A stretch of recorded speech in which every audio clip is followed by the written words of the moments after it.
प्रदेश की ओर से होली की बहुत बहुत शुभकामनाएं।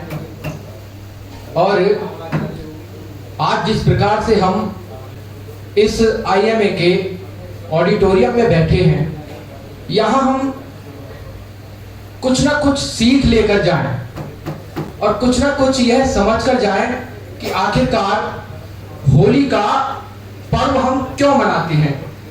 होली का पर्व मनाते हैं, सभी को पता है कि प्रहलाद और ये सभी विशेष कहानियां सभी हमारे धर्म से जुड़ी हुई हैं। लेकिन जिस प्रकार से आज मैं देख रहा हूं कि हमारे डिवाइस से श्रीमान केपी वर्मा जी, साथ ही हमारे अंकल जी जितेंद्र गांधी जी, वो भी आए हुए हैं। और ये खास मौका मेरे लिए है कि मुझे यहाँ पर लाए हैं और ये सभी मेरे चैनल को मुझे एज ए रिपोर्टर बहुत सपोर्ट करते हैं। मैं हृदय से उनका आभार प्रकट करता हूं। और साथ ही मैं बात करता हूं होली मिलन की। जिस प्रकार से मैं देख रहा हूं कि यहाँ पर सभी प्रबुद्ध वर्ग के लोग आए हुए हैं।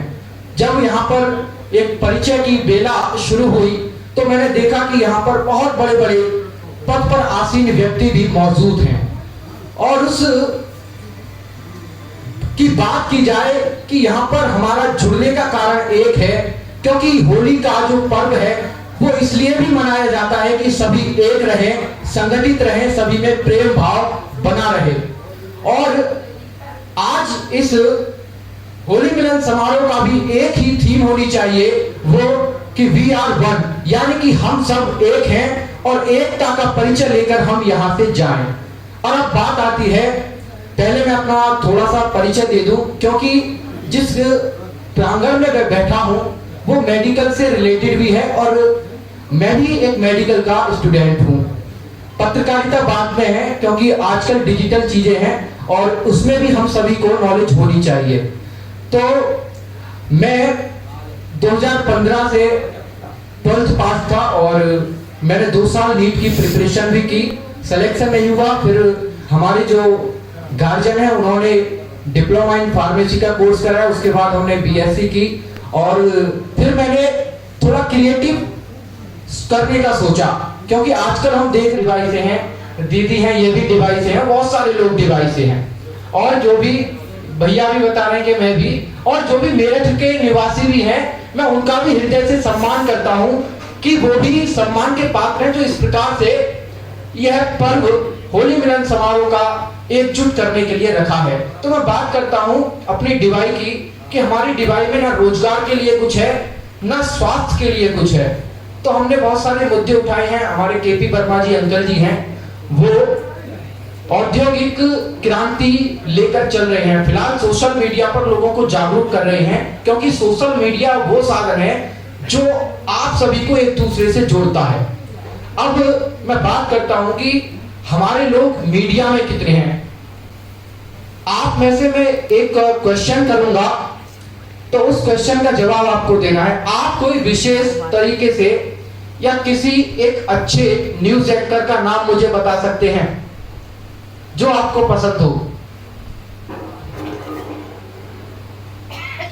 मीडिया इंडस्ट्री में अपनी पकड़ बनाए हुए हैं। और साथ ही यदि हम अपने समाज को देखें तो हमारे समाज का एक ऐसा भी एंकर या न्यूज रिपोर्टर नहीं है कि जो आगे चलकर अपने समाज की बात करे। तो बात आती है शिक्षा की। शिक्षा में हम सभी, कोई लॉयर बनता है, कोई यूपीएससी क्रॉस करता है, और साथ ही कुछ ना कुछ अधिकारी या कुछ ना कुछ बनने के लिए वो तैयारी करता रहता है। लेकिन एक मीडिया का जो पार्ट है, जो लोकतंत्र का चौथा स्तंभ है, वो हमसे कहीं ना कहीं छूट जाता है। तो मैं यह आग्रह करूंगा कि हमारे जितने भी समाज के लोग हैं वो चौथे स्तंभ को भी जाने, क्योंकि जब यहाँ से खबरें निकलकर ऊपर जाती हैं, यदि अपने समाज की है तो हो सकता है कि अपना प्लेटफॉर्म इतना ऊंचा हो, अपने अपने न्यूज एंकर हो, तो वो अपने समाज को विश्व पटल पर भी लाएं और उन मुद्दों की बात करें जिनसे हमारा समाज पिछड़ा हुआ है। और कई, हमारा समाज नहीं, कई अन्य समाज भी हैं, यहाँ पर बहुत सारे समाज के लोग भी बैठे हुए हैं। लेकिन गंभीर चर्चा का विषय है। और साथ ही मैं तो यही आग्रह करूंगा कि हमें 3 पॉइंट्स पर ध्यान देना चाहिए। और वो 3 पॉइंट्स क्या है मैं बताऊंगा। आपने बाबूजी कल्याण सिंह को सुना होगा, बहुत बार सुना होगा, बहुत सारे इंटरव्यूज उनके देखे होंगे।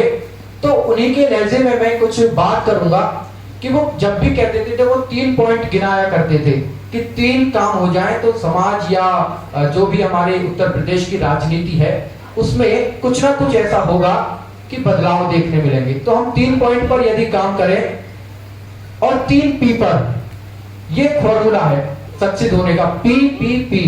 पहला पी पद। यदि आपके पास पद है तो दुनिया की कोई ताकत आपको हिला नहीं सकती। और दूसरा पी पैसा।